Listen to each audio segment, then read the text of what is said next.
Jesus loved jazz. I think Jesus would love that song. Thank you so much for your wonderful voice this morning and for telling us this wonderful truth that there will never be another you. Do you feel that today? Yeah. If there's somebody near you, turn near them and say, there will never be another like you.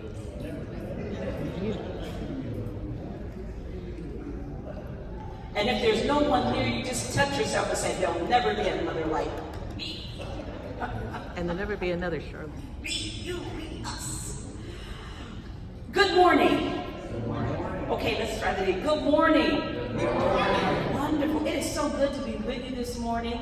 I was here a few months ago and had such a great time, I thought I'd come back. So here I am, and I want to certainly thank your wonderful minister, Reverend Paul, for inviting me back. It's always good to get a call back. You know you didn't do too bad if somebody calls you back, you know. So we're here this morning, and the title of today's message is Blueprint for the Future. And when I think about that title, it reminds me of a little story where the guy goes to the doctor and he says, listen, doctor, you know, I'm really starting to forget things a lot. I think the old memory is starting to just go out on me, and I'm getting a little bit concerned. And the doctor says, well, you know what doctors do. What do they do? Come on, y'all. Tests. They run tests and tests. So the doctor decides to run all these tests, and he gets the guy back in there, and he says, you know, I have good news and I have bad news. He says, give it to me straight, doc. Give it to me straight. He says, well, the good news is there's a prescription I can give you that'll take care of your memory. You'll remember everything you need to remember as far back as you want to go. Guys, that's good. He said the bad news is that one of the side effects is you'll lose your sight. And he says, well, I don't know. He says, but here, I got more good news and more bad news. Well, give me the good news. He said, the good news is I can then give you another prescription that'll bring back your sight. And he says, well, that sounds pretty good. He says, but the bad news, it'll take your memory away. So he asked the guy, he says, so what do you want to do here? And the guy said, that's a no-brainer, Doc. He says, I would much rather be able to see where I'm going than remember where I've been. And as we talk about this title today, Blueprint for the Future, one of the things, I don't know about you, but there's a couple of things in my past that I kind of rather forget. Anybody here have at least a few things maybe? You kind of want to forget that? Yes, some of you, the rest of y'all won't admit it, that's okay. And yet, if we're talking about a blueprint for our future, a divine blueprint for our future, one of the most important things is to remember where we came from and then have a divine assessment of where we are now before we go forward. It's like when you go to the mall and you're looking for a particular store, you look on that big screen that tells you the map of the mall that says, you are here. You know that? And we figure out where we are before we try to go somewhere else. Making sense? Let me see your hands. Does that make sense to you? Okay, I love the rest. I love all of you. This is good. So as I think about this, preparing a blueprint for the future, I'm guided to share with you a scripture that is taken from the 29th chapter. We're going Old Testament this morning. We'll give Jesus a little break today because we gave him jazz, so he's good. So in the Old Testament, I'm going back to the Old Testament, going to the 29th chapter of the book of Jeremiah. One of my favorite scriptures, actually. Here's what it said. This is what I'm guided to share with you this morning regarding a blueprint for the future. Starting at verse 11, it says this: For I know the plans I have for you, declares the Lord. Plans to prosper you and not to harm you. Plans to give you hope and the future. Then you will call upon me and come and pray to me, and I will listen to you. You will seek me and find me, and when you seek me with all your heart, I will be found by you, declares the Lord, and will bring you back from captivity. I will gather you from all the nations and places where I have banished you, declares the Lord, and will bring you back to the place from which I carried you into exile. So, just at face value, let's just start at the beginning of this part where it says, For I know the plans I have for you, plans to prosper you and not to harm you. So this scripture just starts out, just on face value, telling us that there is a divine plan. Yes? There is a plan. I don't know about you, but there have been times I just wanted to know, like, is there a plan to what's going on here? Sometimes in my life. But he starts this out and tells us there is a plan. And what that means for me, and maybe consider for you, is that this thing called life is not sort of a random gathering of people kind of bumping into each other and filled with luck and chance and random happenings. But there is a plan, and the plan is good. How do you like that? There is a plan. Say it with me. There is a plan. And the plan is good. Now, isn't that uplifting and inspiring? There is a plan, and the plan is good. So the scripture on face value tells us that we can work with that, but there's more. The scripture also tells us, it actually brings up something that Reverend Dr. Martin Luther King Jr. talked about when he said, and I'm paraphrasing, but when he said, the greatness of God is God's power, God's intelligence, God's wisdom to be tough-minded and at the same time be tender-hearted. Tough-minded, tender-hearted. So the tough-minded part says that when we read there is a plan, there's a way to allow that plan to unfold in our life, embrace it, and really get the goodness from the plan. There are rules, there are laws, there are spiritual laws that we must exercise, that we must activate so that we engage with the plan. That's the rule. Yesterday in the Daily Word, Charles Fillmore is quoted in yesterday's Daily Word, and it says, order is the first law of the universe. Order is the first law of the universe. So what is the first law of the universe? Order. Order. So that tells us there's a plan, and it's orderly. There is a plan, and if it is orderly, there are laws that we follow. There is a path to follow so that we engage in that order. So the part of being tough-minded says, yes, there's a plan. There's a way to access it, and it is by the laws or spiritual laws of the universe. That's the tough-minded part. Now here it is. If you don't follow the laws, you don't get the plan. Y'all don't seem too impressed with that.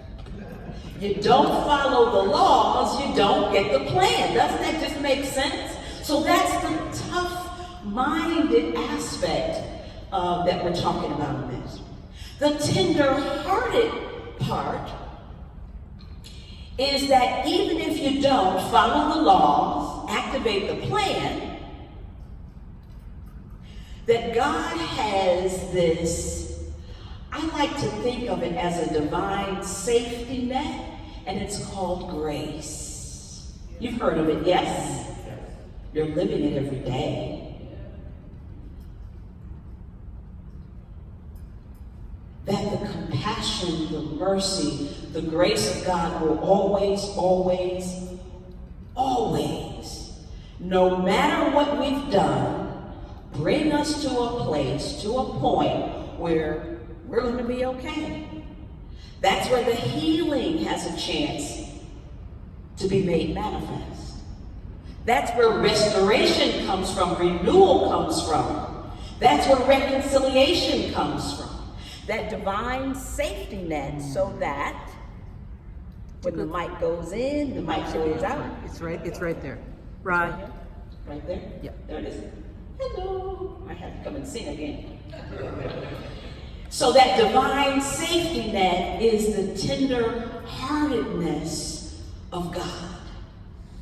That no matter what we've done, we can never do so much or do anything so drastic that this divine intelligence will withdraw its love for us and just leave us hanging out there. Isn't that good news? Please say yes. Yes. Thank you. I needed to know that was okay with y'all. It is. Thank you. So this idea here that Jeremiah is talking about, what happens for me and for you on the human level with how we do things, this tough-minded, tender-hearted idea, how God expresses in, through, and as us, it plays out like something called tough love. You've heard of it? How many of you have heard of tough love? Okay, good. If you haven't, keep living. You get your shot. But this idea of tough love, it allows a balancing human to human, this tough-mindedness and tender-heartedness. And that tough love shows up, whether you have a partner or spouse. There are some times you may say to that one you love, look, we need to talk. Yes? Yeah. And they may not be happy with the talk, but you love the person enough to say, we got to work through this. The conversation may even be difficult. How many of you are skilled at having difficult conversations with people you love? Ooh, sometimes not so easy. Or maybe it's a really good friend, and you say, because I'm your friend, because I care about you, I gotta say this. I think about probably my greatest tough love moment in my life so far. Picture this. I was 19, gorgeous as can be. Picture that. And I had already been married, divorced, and had a baby. I was on the fast track. You with me? And I wasn't working, but I was staying with my sister in a room in her house. We weren't getting along so much. And I was taking little odd jobs to kind of keep, milk for the baby and all that kind of stuff. But whenever I would run into trouble, I'd run to my mother, go to her house, and I'd sit down, I'd plead my case, and sweet mama loved me so much, she'd give me some money. So this went on for months and months and months and months. And, one time I went to Mama and I pled my case. Mama need money, da da da da da. And sweet, God rest her soul, sweetest lady in the whole wide world. And she listened to me with those beautiful brown eyes. And I could see she was just loving me, and I just knew I'm going to get the money, right? So she gets up, she goes into her bedroom, and she stays in there a little bit longer than usual when she goes to her purse to get cash to bring me money. So I'm thinking maybe she's got to write a check this time. That's why it's taking her so long. Made sense to me, so I'm sitting there kind of waiting. Finally, Mama comes out the room, and she hands me a book. Now, I'm pretty quick. I thought, okay, she put the money in the book. So I take the book, I shake the book. I want the money to fall out. I'm shaking the book. Pages flapping. Where's the money? Where's the check? Nothing happens. Mama, where's the money? She said, sweetie, take this book, read it. Do what the lady of the author, do what the author says, and you'll have the money that you need, all the money you need. Well, I'm 19, I don't have time to read a book about money, just give me the money. I mean, really. I have to tell you, I left my mother's house that day, feeling like she had abandoned me. Oh my God, my own mother, hello.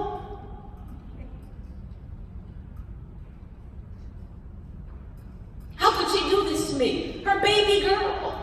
There were 8 of us, I was the baby girl. How could she do this to me? Having no choice, I read the book. And in 6 months, I had a job, a brand new car, listen to this, a 1973 Chevrolet Monte Carlo, gold and black, baby, that was a car. Listen, fresh off the line, I lived in Detroit, so it was fresh off the line. I was so cute in that car. I had a brand new apartment of my own where I signed the lease. I signed for my own car to need a co-signer. I had a brand new furniture in my apartment. And I wanted to go back to college, which I had dropped out the year before, another story. And I was working for the city of Detroit, and they had something called, which at the time I had never heard of it, I thought it was a miracle, and it was called tuition reimbursement. So I could go back to college now. 6 months. I thought, well, listen, this lady knows her stuff. The book was Open Your Mind to Prosperity by Catherine Ponder. And after I read that book and had such a phenomenal experience from doing what she told me to do, because when you're at bottom, it's like, I got to do whatever this lady says. And it shifted my whole way of thinking and the trajectory of my life. Because my mama said, no. It was a tough love moment that changed my life. And therefore the lives of my children, and hopefully their children and their children's children. So tough love is an interesting thing, yes? So let's get back to Jeremiah. Jeremiah, wonderful. If you've never read the book of Jeremiah, and I know people like to read the Old Testament because we feel like there's a lot of violence in there, but there's some good stuff in there. Don't want to throw the baby out with the bathwater. But Jeremiah's call from Spirit, from God, was that he was to come and be a prophet, and in fact, the work that he was to do was be the teller of truth. To prophesy and say to the people of Judah and Jerusalem at that time, people, we gotta talk. And he was the bringer of tough love. So he kind of got a bad rap about that, but that was his role. That was what he was called to do. At that time, Judah, Jerusalem, they were, the people had found themselves in ways of living where they were on a spiral downward, economically, politically, spiritually. Not just a couple of pockets, but as a nation. So they needed somebody to come in there and say, listen, people, we got to talk. Because the path that we're on, it's not good. They found themselves have fallen away from the laws of Moses. False teachings, they call it. You know how I've heard this sometimes, people practice metaphysical malpractice. Y'all ever heard anybody say that in unity? Y'all got to get out more, people. But that's when we take a set of principles, or that's when we take the laws as we have been taught, and we kind of put our own little spin on it to suit our own purposes, or what we want, and what we would like to see show up like. Y'all know people like that? And so then they call that the law, because they just kind of created it like that. So that was going on in mass. And there was all kinds of things happening, not just in small pockets, but to the nation of Jerusalem. And so Jeremiah has to tell the truth to the people. Look, people, and and he spends like 40-something chapters on saying, look, people, and here's this whole message in the sentence. Repent. Change your ways. Turn back to God. Turn back to God. To not do that, the consequences will be dire, destructive, and grave. In fact, it will result in, and he told them, the fall of Jerusalem and captivity for 70 years for the people. And it did. But they didn't listen. Now here's the thing about tough love conversations. And you tell me if you have experienced this before.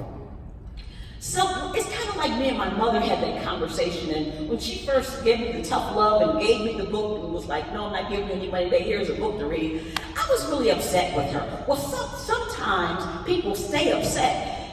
Have you heard of people staying upset with each other for a year, 2 years? I met somebody once, they said they hadn't talked to their mother in 20 years. I'm like, why not? What happened to your mother? They said, no, she still lived in the house we grew up in. Why'd you talk to her? I don't know, she did something 20-something years ago, and I don't agree with you, so we don't talk. Okay.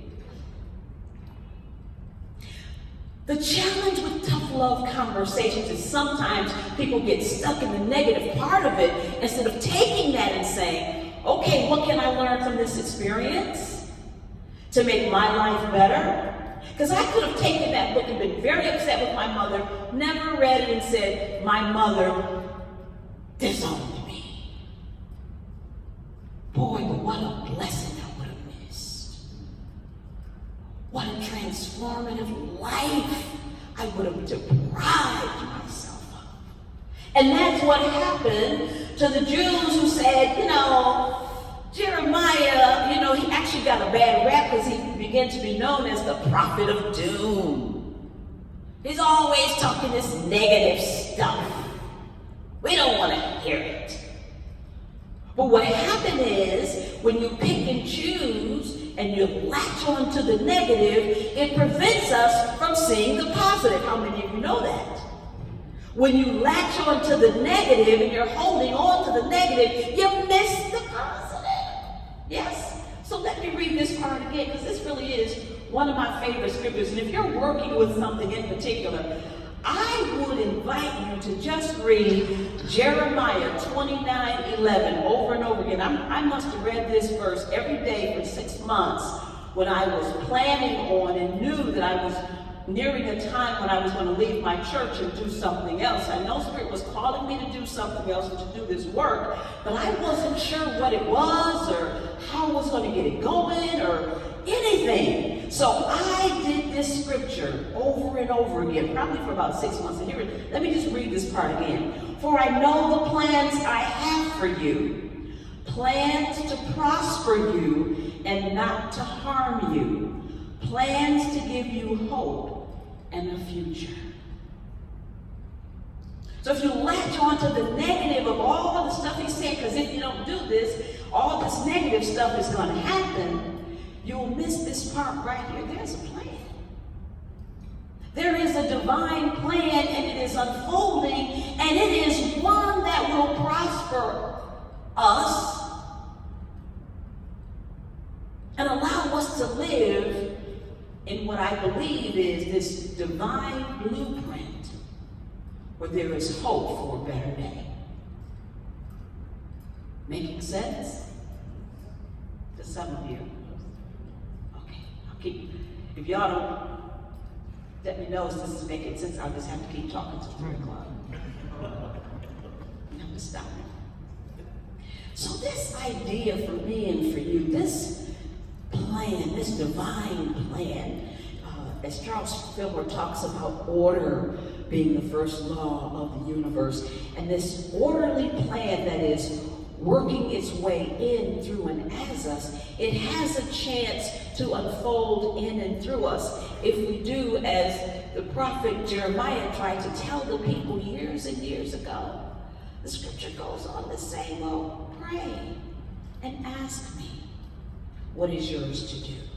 Let me guide you. Seek me, it says, and you'll find me. And even if you don't follow the law to the letter, don't worry, I got you. He didn't say I got you, but that's paraphrasing. He says, don't worry. Do your best, and the safety net of grace will always be there. So this divine blueprint that is mine and that is yours is ordained, because it is divine law, acting itself out, facilitating itself out in my life and in your life. And when we tune into that, when we turn to it in our prayer and our meditation and our willingness, in our faith and our opportunity to hear the difficult stuff, to hear the part that we need to work on, that we need to change, and then make a conscious decision that that's the tough-minded part. The tender-hearted part is then to turn our hearts to that of the divine. And heart to heart, spirit to spirit, soul to soul, the blessings that he talks about, a plan to prosper you. A plan that is not about harm and hurt, but it's about growth and hope for a better day. So this afternoon, we said about 12:30 we're going to start. We're going to have some discussions around the divine blueprint for your church, for your ministry. And I have to warn you in advance, there will be some tough love conversation. I feel it's my job to warn you. But if we hear it and take from that the tender-hearted grace of God, that if we give our earnest best, there is a way, there is a path to a better day, a brighter future, a new way of demonstrating the presence and power of God that we are, that we can learn no other way except to hear what is ours to hear from Spirit. Shift into change. Shift into hearing what is ours to hear and grow forward. So I hope you'll stay for the 12:30 session. If not, maybe I brought a deck of cards, we can play cards. I'm kidding. Stay so we can have this. It's not even a courageous conversation. It's just being in the presence and hearing the greatness of God, the tough-mindedness,